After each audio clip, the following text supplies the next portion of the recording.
kama kuna pepo kubwa sana ambayo tunasituongelee ni pepo ya gender based violence.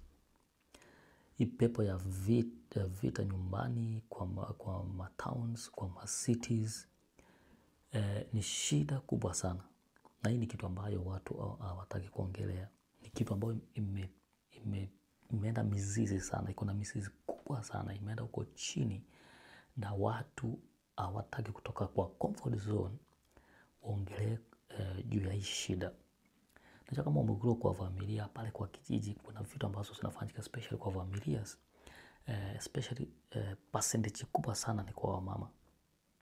Unapata mama anapigwa sana kwa ndoa na ana sauti, anakuwa oppressed. Na unapata ya kwamba hata majirani wanajua, lakini hii ni kitu ambayo hawezi ongelea. Yaani ni kitu ambayo imekuwa normal. Ukiongea juu ya hii kitu watu wanaona kwamba wewe ni mjinga sana. But hii ni shida kubwa sana ambayo imeua watu wengi kimawazo, kimwili,